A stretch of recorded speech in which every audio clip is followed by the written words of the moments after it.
What's up, you guys? Sean Ross Sapp, Fightful, here with a name you know. And if you don't, you're going to know her soon. You've seen her on SmackDown. You've seen her on AEW. And we can report here at Fightful, you're going to see her March 25th live on IWTV. Limitless Wrestling's Reasonable Doubt. She's taking on Rachel Ellering, Impact Wrestling veteran. We got Becca, no longer basic Becca. No. You have since evolved. You have a 3 in your name. Like, Oh yeah, you've stepped lots up. going. Tell me about the evolution from basic Becca to the Becca that we see here today. Yeah, lots of evolution. My time as basic Becca was brief, but people still bring it up all the time. So I guess It's a great name. yeah. I think when I started it was like funny. Um I don't know. I guess like as I've evolved, it's always felt like kind of like true to who I was at the time. So it's kind of funny. Like I wore Uggs and you know, it was basic. And then I got like really into the whole like Visco girl scene. Like I was totally a Visco Oh, girl. I yeah. still have so many scrunchies and like tie-dye shirts and like I like have like the water bottles, the I still use like metal straws. Like I had a Visco girl era. And so I was like Visco girl, scrunchy squad Becca. That was a thing for And a then hot 6 months, wasn't it? yeah, it was. It was a fun time. Yeah, that was like yeah, I it was remember I remember enjoyable. one of my wife's students walked up to her once and she goes, "Mrs. Sapp, are you a Visco girl?" And she's like, "What? What does that mean?" She had to Google it. And I never forgot that. And I was like, "What the hell is it?" This is the first Yeah. time I've heard it referenced since then. Maybe educate the people. What is a Visco girl? Okay, Visco, it's VSCO. Yes. It was an app or it is an app, it's still an app. Um that like became popular for like video editing, but it also had like a its own little like feed so you could just like browse the app. But yeah, it kind of like popularized this like aesthetic, um, this like pastel, like colorful as like yeah, aesthetic. And with that kind of came this whole like kind of way to dress and this like I don't know, like eco-friendly mindset. So yeah, like the Birkenstocks. I actually never owned Birkenstocks, so it's one thing I never did. But yeah, like Birkenstocks and then like um the like like cheerleader shorts with like a baggy like tie-dye t-shirt and then tons of scrunchies. So yeah, that was like Amazing. the We're look. we're educating people here on Fightful. Like, that's what we're here Yeah. for. I love that, like, we've got the transition from basic Becca to what we saw on SmackDown when you face Lacey Evans to, oh yeah, you're gonna face Matt Tremont in a weapons match. Tell me, Yeah. what was that experience like for you? Were you prepared for it? Were you intimidated going in? Was it like, another day at the office? I guess kind of all of the above. I mean, I was kind of like, I don't know, I was joking around with some people after the match, like, I've only had two hardcore matches and they've both been fans bring the weapons matches, which is like more two more fans bring the weapons matches than 95% of wrestlers. Yes. Um, so it was kind of a unique experience, I guess. But yeah, it's an interesting type of match. And my first experience with it was with Alec Price at Beyond. And honestly, it was so much fun. I don't know. I was mostly just excited because with those matches, like I don't know. It's just so cool seeing what fans bring, like what, and the fact that like people take time to like make stuff and bring it. I don't know. It's just something really cool about it. So I was mostly excited. And obviously I know Matt Tremont's work, so I was Yeah. really excited to get to work with him. And yeah, I don't know. It was kind of funny the whole like thing with the guitar. Someone brought this guitar that they like covered in thumbtacks, and I just so happened I was like gonna do this like red leather look. And yeah, it was just like a crazy coincidence, but How was got that to be pitched to a you? rock Like, star. How do they approach you and say, "Yeah, we want you to face him in a bring your own weapons match, or fans bring their weapons match"? Yeah, he actually talked to me after seeing my match with Akira at Beyond. I love Akira. Um, yeah.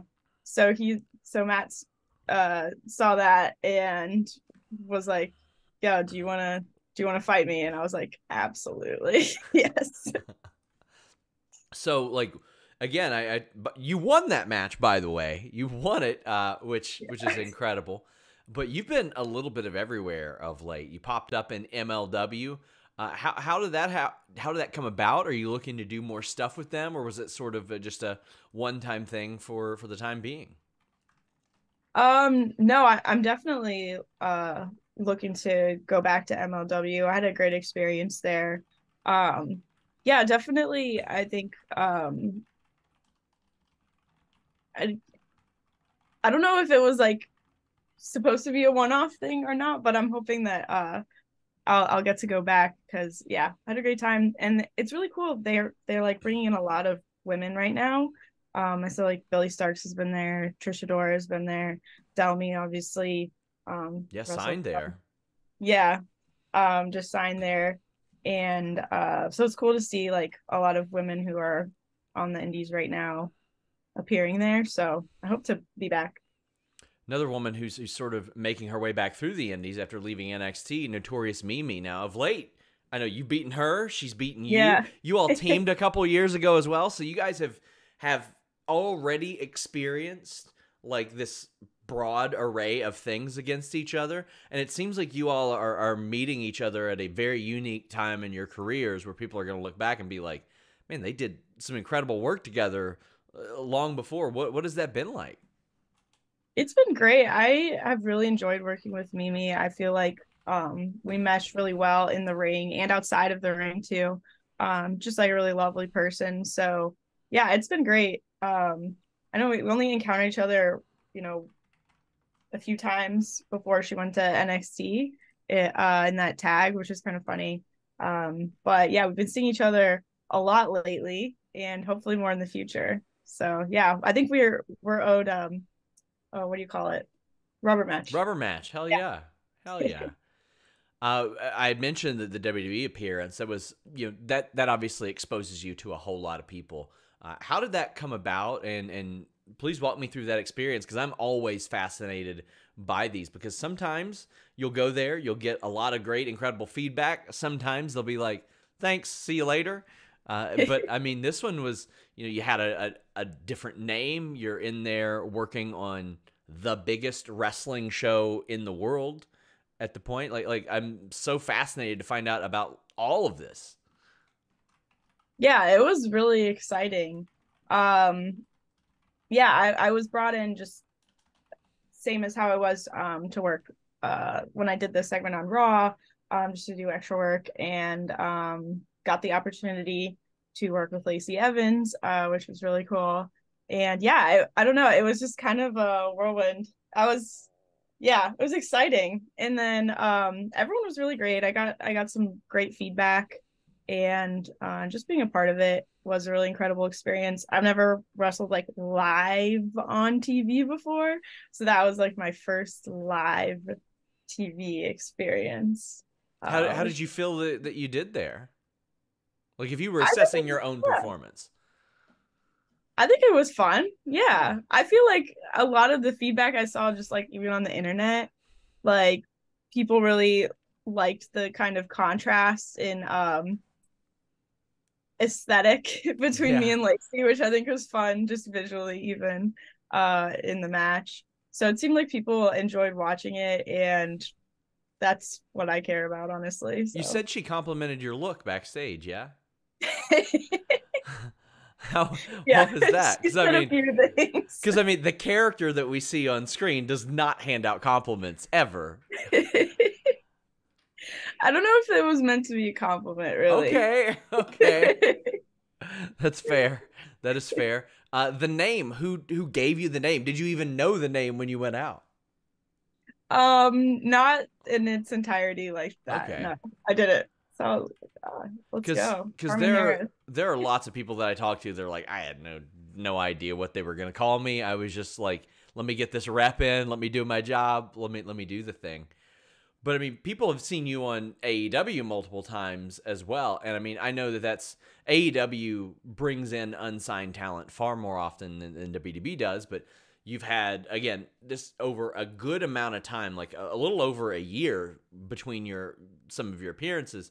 But you've had tag matches, singles matches. You've worked with Athena, with Nyla Rose, with Chris. Like you've worked a wide array of people there. I know Layla and Red Velvet Layla, hopefully on the mend, coming back soon.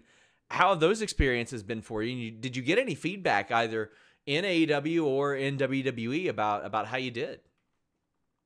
Yeah, I mean, lots of feedback. There's always people backstage who are giving constructive criticism and feedback and all of that, which is really helpful, and I really appreciate it. And yeah, I think every experience I've had has been like that, which has been really great. Yeah, every time I've been to AEW has been a great experience. My first time there was like my first time wrestling in front of, thousands of people. And yeah, it was, definitely, I was definitely very intimidated. That was back in my scrunchy squad era, too. So not so recent. And yeah, it was nice to be so nervous and have such a supportive environment. And yeah, I'm very appreciative. Was there anybody like specifically maybe in WWE or AEW that you looked at and you're like, okay, they gave me some very, very useful advice that I'm going to carry with me? Obviously, you're going to get great advice all over the place. But I mean, was there anything that specifically stuck out where you're carrying that with you forever? I can't think of any like specific advice, but someone did just ask me like, "Oh, who is helpful or Yeah, whatever." yeah. I was like, "I don't know," and then I thought about it later. So I actually have a name, Layla Hirsch. She's Was wonderful. wonderful, super helpful, and just anytime I have a question, about what I should do, or just any general advice, she's always willing to help. And she came from the New England independents herself, so it's really cool to have someone who's kind of like gone through this scene and then gone on to such a big platform, and she's such a star, um, that I'm really, yeah, grateful to know her, and to have her, backstage when I was getting those opportunities. It's like, a it's like a relief, but like reassuring. Yeah. You're like, there's somebody there who's like watching, who's gonna tell you if you, mess up, or they're gonna tell you if you do a good job. They're gonna be honest with you, and they're there to like make you better. So I appreciate that a lot. Was there anybody like early on in your career that you faced? Because I see this a lot more with women's wrestling too. Like a lot of times when some women are getting started off, they'll be put in a match with somebody who's been on TV or somebody who's got this wealth of experience, which is obviously integral and important and so valuable to somebody's career. But was there a time early on when you're like, oh damn, this is happening? Yeah. You know what's crazy? I was so lucky. Like one of my first matches was against Anthony Green. Oh, he's Um, great. he's so good, like incredible. And yeah, that was at the pandemic at the dojo tapings for Limitless. So it Yeah. was like maybe I had less than 10 singles matches at the time. And that was definitely like, wow. Looking back, I'm like, I can't believe I had that match. Um, and then I got to wrestle him like several more times, like chaotic wrestling, limitless wrestling, and so on. So yeah.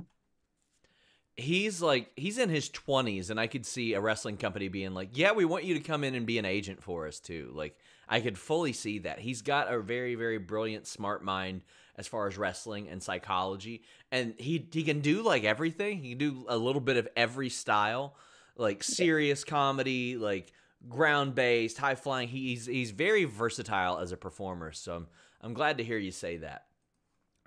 Here's an important question. Who are your top 5 2000s pop stars?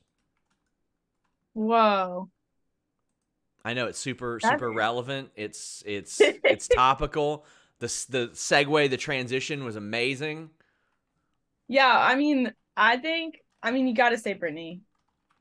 Come Do on. you have to? You have to. Oh, so influential. So great. I'm going to say Britney. Uh, Influential for sure. oh, Absolutely. yeah. Let's see.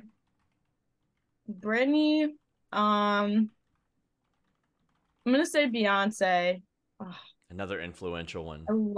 I love Beyonce. I'm hoping to see her live this year. Oh Hopefully. man. Yeah. Shoot. You're gonna have to go on like a world tour yourself to finance that. Those tickets are gonna be insane. Yeah. I I'll figure it out. It'll be good. It will be good. I think it'll be worth it. Like, I mean, obviously, something like that. If it's in your mind, maybe I should go to that. Then you should definitely go to that because you never know. Yeah. I remember like 10 years ago, Blink 182 went on tour, and I was like, you know what? I'll catch them next time. And then they split forever. So now I'm like, okay, this year, now that they're back together, I got to do it. Got to do Yeah. it. No, I feel like it's one of those things where you don't realize how much fun it will be. You're just like, oh, whatever, I'll get it Yeah. next time. But there's no next time. There's So you no have to go next time. now. There's no Yeah. next time. There's a lot of egos at play there that could possibly, just come crashing down and affect everything. Yeah. Well, we mentioned, yeah, like, Oh, sorry. no, I was you like gonna mentioned, keep going, no, but no, yeah, I do want to keep going. You mentioned Britney and Beyonce. yeah. I'm gonna say Rihanna. Oh, that's a good one. Love Rihanna. Uh, Almost wild for me to think of her as a 2000s pop star, but she is. yeah. Yeah, I mean, she was so young when she started. I She was like know. 18 or 19. Yeah, It's crazy. still putting out Um, bangers. yeah. Gwen Stefani. Oh, that's an And underrated one right there because yeah, she, like, you could, if you said 90s and you mentioned her, then yeah, of course you could go with that too. Like, she had an incredible run, a wonderful transition from a band to solo as well. yeah. I'm more interested to see who doesn't make the cut. I know. I'm like, I don't want to. Because, I like, feel like there's so anytime many I people put who over like stop. 2 or 3 wrestlers on social media, somebody will, don't forget this person every time. And I'm Yeah. like, this Oh, wasn't about them. yeah. That's just the internet. So That's so like when this video goes live, I'm gonna like tweet Akon and be like, see, she hates you. She didn't mention you. man. I know. I'm like thinking of like a few different names.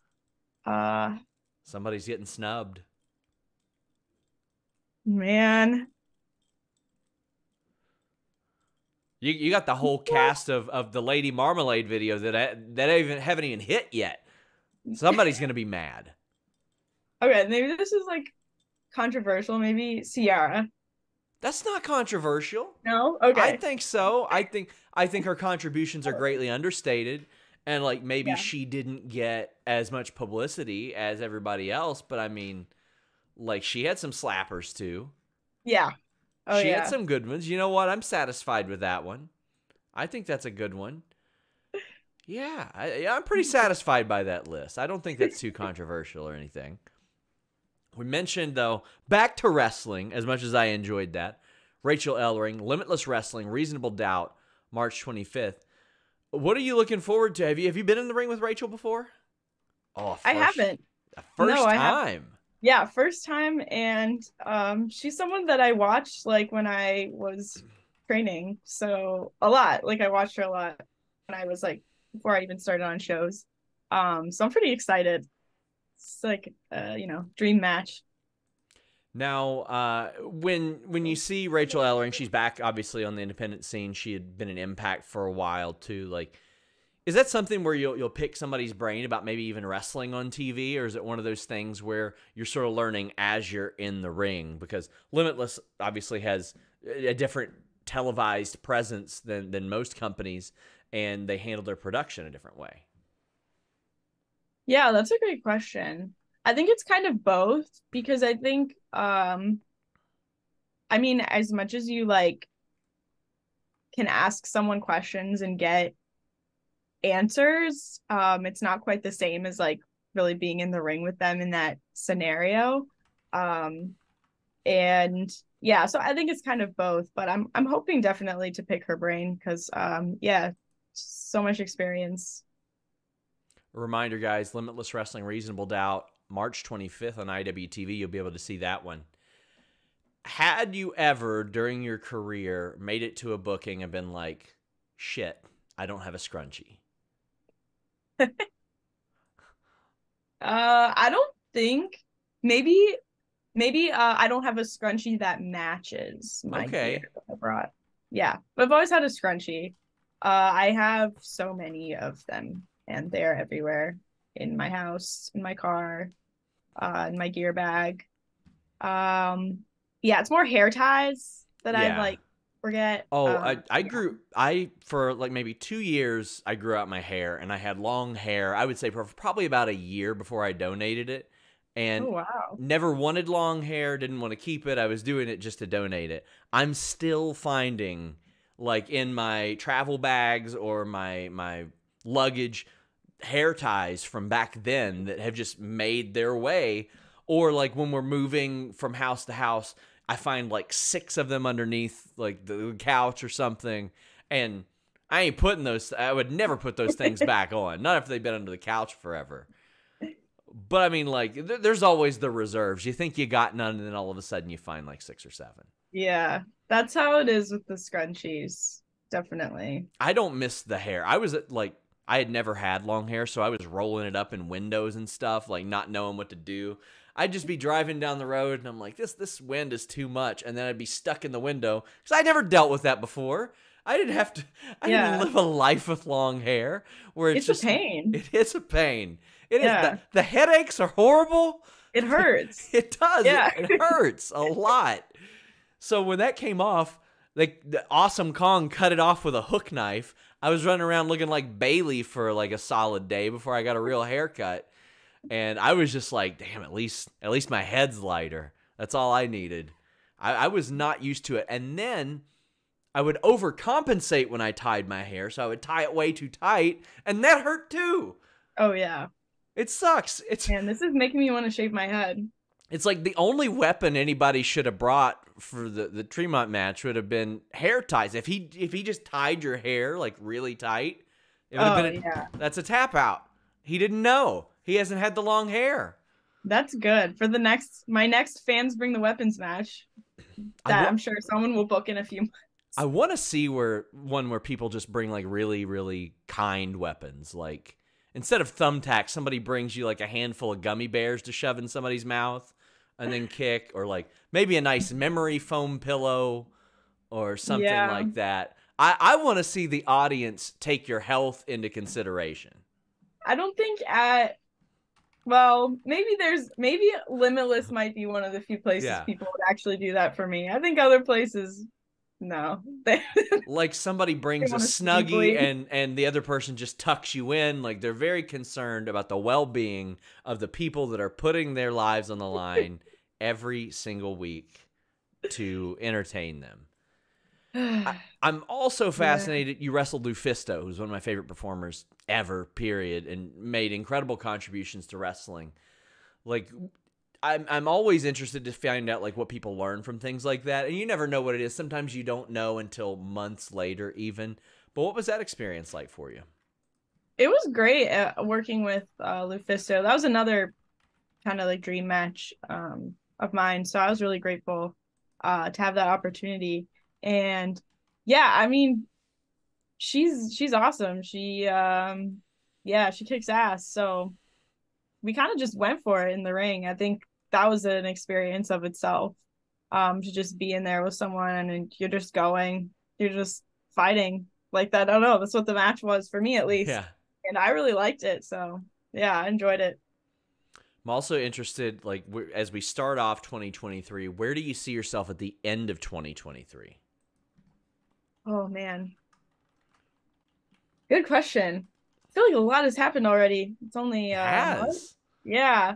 So I You've don't know had a this good wrestling. start of the year. It's unpredictable, you know. It's this time last year I was injured. Did not see that coming. And I don't know. Yeah, it's a very unpredictable world, but there's definitely some things I would like to achieve. Um, I have like, every year I make a list of goals, and one of my goals was to work for MLW, which I did, which is awesome. Um, Wanted to go back to the UK and Europe, which I'm doing next week for WXW 16 Carat That's cool. and Pro Wrestling Eve, and a few other things that haven't been announced yet. But yeah, really excited for that. I really like to work in Japan. There's so many people coming and going right now. Awesome women's talents. And I'd really love to get in on that because it's really awesome wrestling happening right now. A lot more Uh, coming stateside too. Like New Japan is yeah, opening up a lot of opportunities as well. yeah, it's really exciting, and I'm hoping to to get in on that. Working WrestleMania weekend, that's another goal of mine, and from there, really just keep on going, doing new things, fighting new people, um, just causing mayhem, and doing what I do. Who doesn't love some mayhem? Right. I love it. I absolutely love it. Now we've also seen as we wrap up, we like especially on Instagram, you're so good at displaying your personality, like which seems like a nice mix of contrast and playing off of how you really are, like just in this interview. But I love how much you turn it up on social media. Like, what are some of the aspects that you look to fine tune and that you've really zeroed in on to set yourself apart in that regard? Because I mean, you're promoting just by being what you are on social media. You're constantly adding interest to every upcoming booking and match that you have. Thanks. Yeah, thank you. That's a nice thing to say. I think honestly, a lot of it's just kind of genuine. Like I get really excited about opportunities that I have, and I want everyone else to be excited about it too. Uh, so I just, I'm trying to like share that. I think also like wrestling's one of those weird things where, there's like so many different platforms. There's so many places to watch wrestling, so many places to hear about where wrestling is happening, that a lot of times things just kind of get lost in the shuffle. And I've had people say like, "Oh, I didn't even know you were on that show or whatever, that card." And that's something I never want. Like I want everyone to know what's going on all the time if they can, um, because there is a lot happening in indie wrestling, and on TV, and there's so much wrestling to watch right A now. lot. And if like, you know, if I can make someone like be interested in watching something that I'm on out of like all the things that they could choose to watch, that's really flattering and exciting for me. So I'm gonna try to do that. And finally, before we wrap up, how do you feel physically? I mean, you had mentioned your injury. I know you missed several months last year. How are you feeling physically? Because some of those things kind of linger, but especially with the nature of what you do, I mean, anything can be aggravated. You can kind of favor things. Then when you favor things, it can make the other side worse. Like it's a domino effect a lot of times. Yeah. Yeah. So I definitely before my injury was like very much into more of like weightlifting, CrossFit, training, etc., which I still do. But yeah, when my injury happened, I was pretty bummed. I was like, I can't lift, I can't do this, blah blah blah. I got really into running because it was kind of the only thing I could really like do, and I could lift a little bit, as you're recovering, and like some lower body stuff. But you can't really push yourself, and I really like to always kind of like push myself in some aspect of my training. So I kind of focused on running, which I had never really done before, got really into it. I ran a 10K, which was great. Hell yeah. And coming out of my injury, I honestly felt really good. My first few times back in the ring, I was definitely, I'd been training and so on, but it's different than being, live in the ring in a match. And I was lucky, I made my return after my injury at Limitless, in a 6-man. I was with MSP and working with them. They protected me and made sure I was comfortable. They're just love MSP. They're great. So that was great. And coming back, yeah, I definitely was like a little nervous at first, and then I think I just kind of was like, oh no, I got this. Like, Yeah. I think I'm actually faster. Maybe not in terms of like the actual amount I could lift right after my injury, stronger. Functional But strength. Yeah. yeah, Like, yeah. yeah, but also there's a lot of like small muscles that you build up when you're doing things that aren't lifting heavy weights. And so getting to work on that kind of strength was also great. I got to work on my flexibility. I got to just kind of expand my like athletic training. Kind of forced me to, but I think it was good because now I think like where I am now, I don't think about my injury at all. It's not something that I really like. There's no. I think I'm actually like more mobile than I was before, because I did so much mobility training, so much like gymnastics training and flexibility training and so on. So honestly, I think it kind of ended up being a positive in terms of like my physical health, because it kind of forced me to try new things and do things that I never thought I would do or didn't think I had the time to do. And when you're injured and you can't wrestle anymore, you have infinite time. Yeah. So it kind of worked out. Well, we're so glad to see you back. Of course, check out Becca against Rachel Ellering in March on IWTV. Becca, thank you so much. Hopefully this is the first of many times that we're doing interviews together.